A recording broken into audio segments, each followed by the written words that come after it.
O Evangelho segundo João, capítulo 4. Jesus e a Samaritana. Quando os fariseus ouviram que Jesus fazia e batizava mais discípulos do que João, se bem que Jesus não batizava, e sim os seus discípulos, ele deixou a Judeia e voltou outra vez para Galileia. E era-lhe necessário passar por Samaria. Chegou à cidade samaritana chamada Sicar, perto das terras que Jacó deixara a seu filho José. Estava ali a fonte de Jacó, e Jesus, cansado da viagem, assentou-se junto à fonte. Era quase meio-dia. Vindo uma mulher samaritana tirar água, Jesus lhe disse: "Dá-me de beber." Seus discípulos tinham ido à cidade comprar comida. Disse-lhe a mulher samaritana: "Como, sendo tu judeu, me pedes de beber a mim, que sou mulher samaritana?" Pois os judeus não se dão bem com os samaritanos. Respondeu-lhe Jesus: "Se conheceras o dom de Deus, e quem é o que te pede, dá-me de beber, tu lhe pedirias, e ele te daria água viva." Disse-lhe a mulher: "Senhor, tu não tens com que tirá-la, e o poço é fundo. Onde tens a água viva? És tu maior que o nosso pai Jacó, que nos deu o poço do qual ele próprio bebeu, bem como seus filhos e o seu gado?" Respondeu Jesus: "Todo aquele que beber desta água tornará a ter sede, mas aquele que beber da água que eu lhe der nunca mais terá sede. Deveras, a água que eu lhe der se fará nele uma fonte de água que jorre para a vida eterna." Disse-lhe a mulher: "Senhor, dá-me dessa água para que eu não mais tenha sede e nem precise vir aqui tirá-la." Disse Jesus: "Vai, chama o teu marido e volte aqui." Respondeu ela: "Não tenho marido." Disse-lhe Jesus: "Tens razão em dizer que não tens marido, pois já tiveste 5 maridos, e o que agora tens não é teu marido. Isso disseste com verdade." Disse-lhe a mulher: "Senhor, vejo que és profeta. Nossos pais adoraram nesse monte, mas vós, os judeus, dizeis que é em Jerusalém o lugar onde se deve adorar." Disse-lhe Jesus: "Mulher, crê-me, a hora vem em que nem neste monte, nem em Jerusalém adorareis o Pai. Vós, os samaritanos, adorais o que não conheceis. Nós adoramos o que conhecemos, pois a salvação vem dos judeus.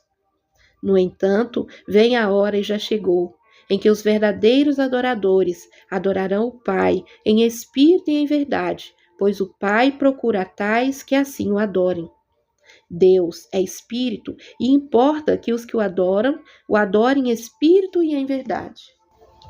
Disse-lhe a mulher: "Eu sei que o Messias, chamado Cristo, vem. Quando ele vier, nos explicará tudo." Disse-lhe Jesus: "Eu sou, eu que falo contigo." Naquele momento chegaram seus discípulos e maravilharam-se de encontrá-lo falando com uma mulher. Mas nenhum deles perguntou: "O que queres?" ou "Por que falas com ela?"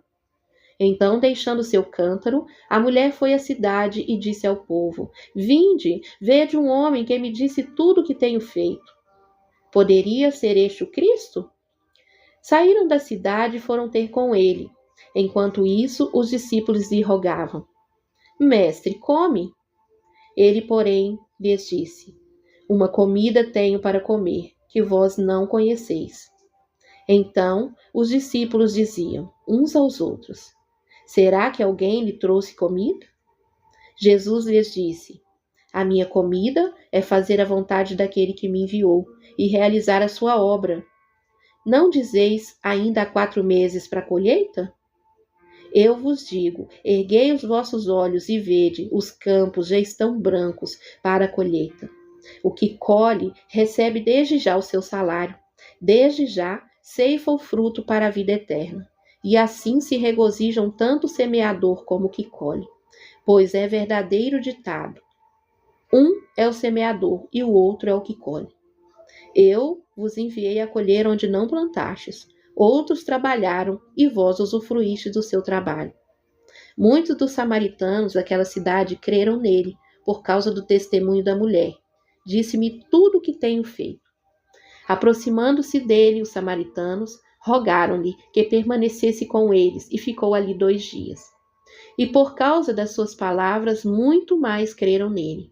E diziam à mulher: já não é pelo teu dito que nós cremos, agora nós mesmos o ouvimos falar e sabemos que este é verdadeiramente o Salvador do mundo. A cura do filho de um oficial do rei. 2 dias depois, partiu dali para a Galiléia. Ora, Jesus mesmo havia testificado que um profeta não tem honra na sua própria terra. Quando chegou a Galiléia, os galileus o receberam. Tinham visto todas as coisas que ele fizera em Jerusalém, por ocasião da festa, a qual também tinham comparecido. Uma vez mais, Jesus foi a Caná da Galiléia, onde transformara a água em vinho. E havia ali um oficial do rei, cujo filho estava doente em Cafarnaum. Ouvindo este homem que Jesus tinha chegado a Galiléia, foi procurá-lo.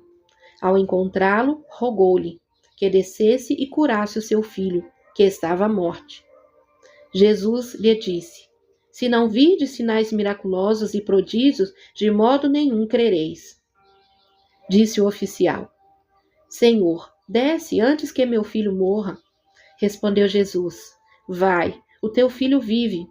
O homem creu na palavra de Jesus e partiu. Enquanto ele estava a caminho, saíram-lhe ao encontro seus servos e anunciaram que seu filho vivia. Perguntando ele a que hora seu filho se achara melhor, disseram: ontem, à 1h da tarde, a febre o deixou. Então o pai entendeu ser exatamente a hora em que Jesus lhe disse: teu filho vive, de modo que creu ele e toda a sua casa. Foi esse o segundo sinal miraculoso que Jesus fez depois de vir da Judeia para a Galiléia.